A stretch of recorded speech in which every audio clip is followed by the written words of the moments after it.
Jadi istilahnya gini, kita masih menelusuri adanya lingkungan keramat. Jadi sebelum Mbah Winardi ini ada sesepuh, sebelum Mbah Winardi itu Mbah Abdul Rahman. Setelah Mbah Abdul Rahman sudah tidak menjadi Juber, istilahnya dipercayalah ataupun dipercayakan kepada yaitu Pak Win ini. Jadi Pak Win juga masih juga menggali juga tadi, makanya dia tidak kebenturan dengan adanya kepercayaan. Jadi semua intinya Mbak Win ini mengucapkan semua agama itu baik, yang penting itu budi, akhlak dan adiluhung kita. Nah, jadi untuk memelikas makam ini karena makam keramat, kenapa bisa dibilang makam keramat kuno, karena sudah perpanggilannya eyang semua. Jadi kita harus lebih menggali lagi siapa. Di sini ada 5 makam. Satu eyang Mutmainah, yang kedua adalah eyang Datuk Dayeng Ruyung, yang ketiga adalah Joko Umbaran. Nah, Joko Umbaran ini sebenarnya Joko Umbaran dengan sebutan lain apa, Menak Jinggo. Nah, itu juga bisa dibilang kayak gitu.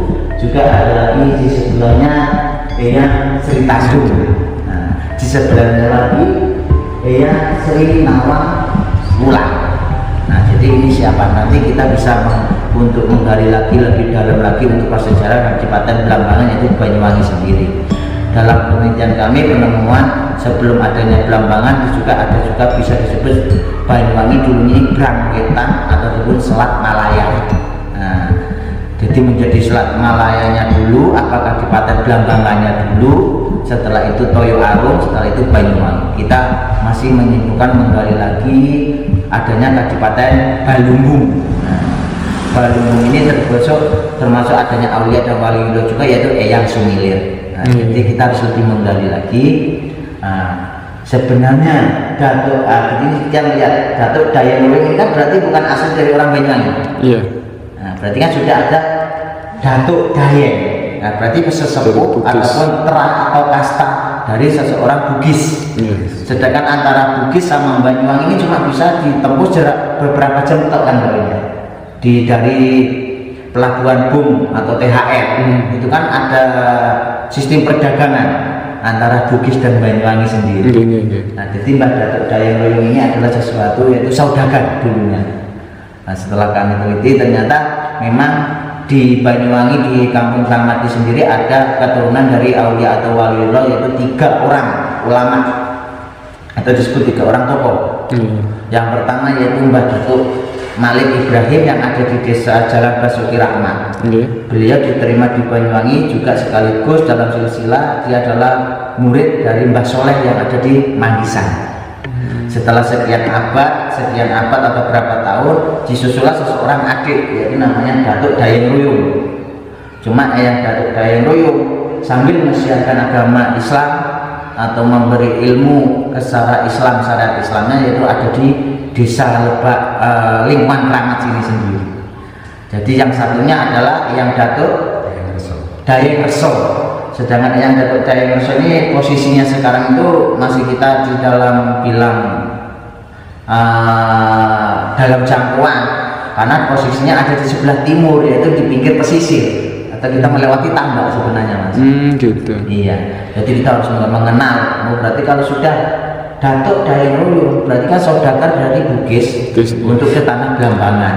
Dulu dia siapa, Datuk Dayeng Ruyung ini siapa? Makanya kita menggali terus dari kasta Bugis, ternyata yang Datuk ini salah satu panglima dulunya di antara Bugis gitu, Mas.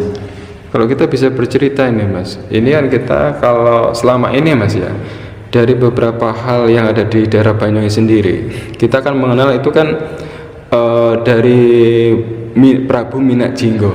Nah, sedangkan orang-orang itu nggak mengenal bahwasanya keasliannya itu siapa sebenarnya beliau.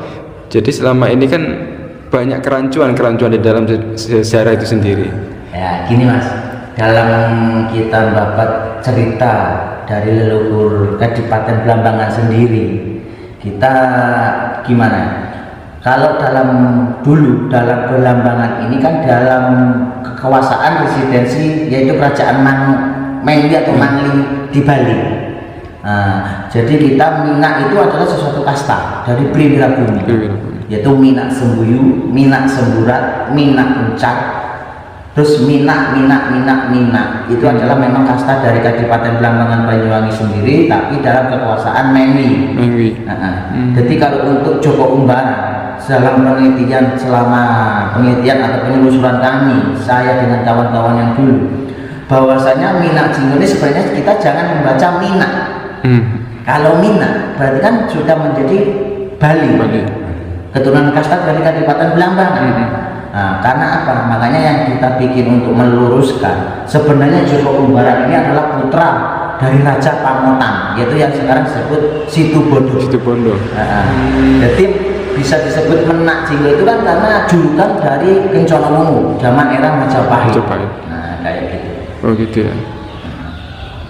Yang sebelahnya itu bisa nggak menjelaskan sedikit tentang? Kita harus menjadi koloni, kita juga harus bisa menelusuri juga, namanya Putri Sri Tanjung, Eyang Sri Tanjung. Eyang Sri Tanjung ini dari mana? Bisa disebut dengan legenda, bisa disebut dengan mitos, bisa disebut juga dengan prasejarah ataupun sejarah. Karena di dalam cerita rakyat kita masih menemukan atau mencari siapa sebenarnya Sri Tanjung ini. Kita kalau bilang ini memang adanya di Kadipaten Banyuwangi sebelum menjadi Banyuwangi, yaitu setelah Kadipaten Balambangan. Dulu kan belum Belambangan, masih Balambangan. Karena setelah saya teliti, saya telusuri, dalam kata Balambangan ini adalah bala-bala. Istilahnya kan dalam filosofi Balambangan. Sebelumnya Balambangan adanya Kadipaten Balungbungan. Kan gitu. Jadi masih Kadipaten. Dan Sri Tanjung ini pun kita masih mencari sesuatu, yaitu mana situs Sri Tanjung. Situs Sri Tanjung dengan legenda adanya Toyo Arum tadi. Jadi kita lagi menggali lagi. Memang kita adanya percaya, tapi adanya ada, atau mitos tapi adanya itu ada nama atau gelar Sri Tanjung. Nah, makanya kita sambil meneliti lebih dalam biar mengerti leluhur-leluhur Banyuwangi yang sebenarnya, dari era siapa, era mana, dan menjadi era baru, dari Kadipaten dari mana, dari prasejarah yang mana. Jadi Sri Tanjung ini disinilah kalau saya melihat di Lima Mata ini memang situs, bilang situs, pesareannya pesarean. Karena diketemukan dengan adanya adat dan istiadat di sini kami nama julukan makam kuno. Berarti kalau sudah makam kuno berarti kan diistilahkan masih ada agama Buddhisnya. Bisa disebut Buddhis ini kan kita artikan menjadi Buddha, Hindu, dan Islam. Sedangkan zaman era cerita atau legenda Joko Umbara atau Menak Jinggo itu kan masih ada percampuran antara agama Islam, juga masih ada percampuran agama Hindu.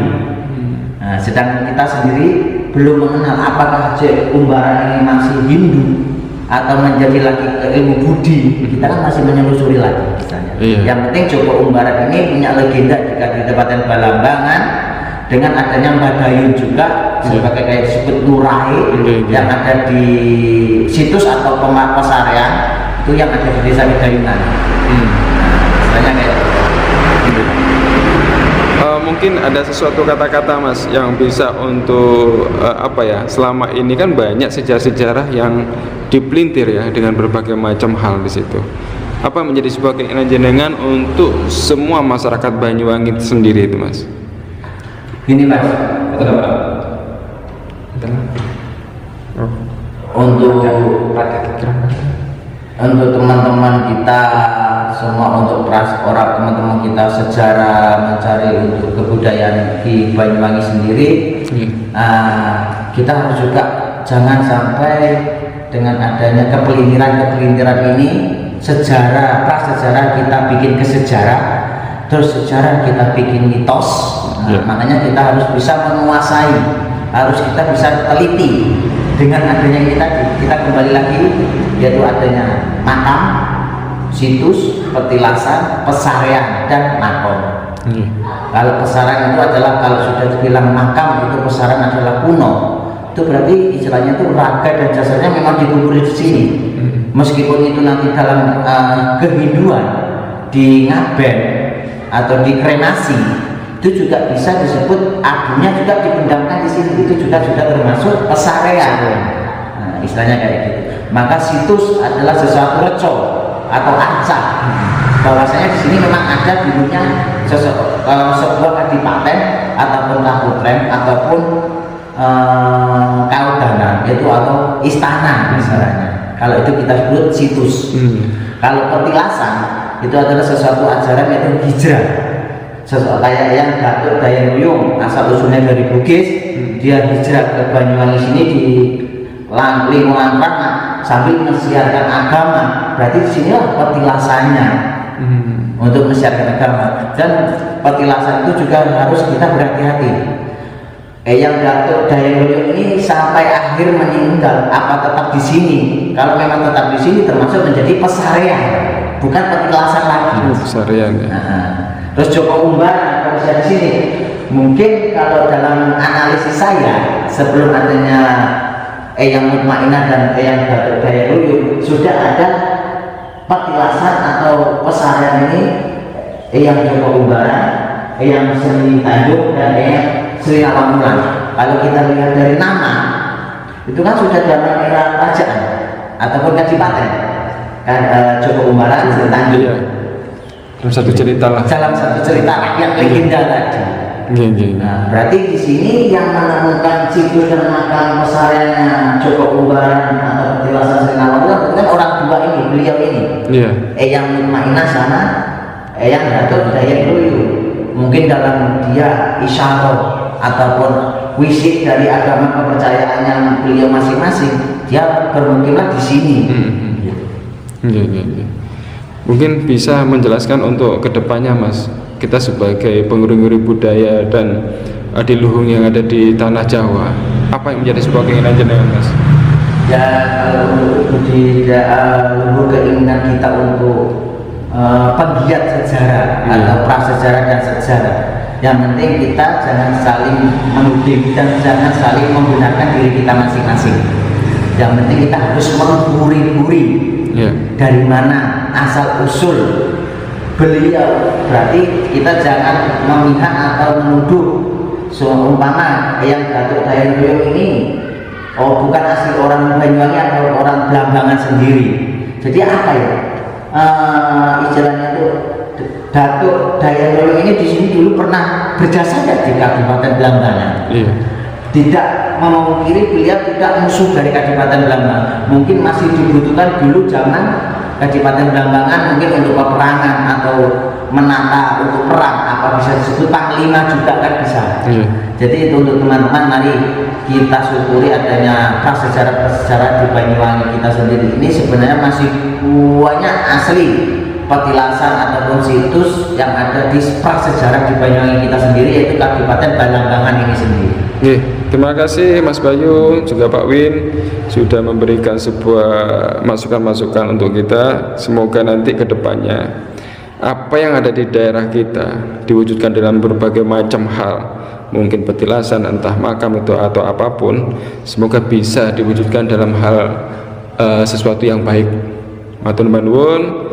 Salam. Assalamualaikum warahmatullahi wabarakatuh. Salam rahayu.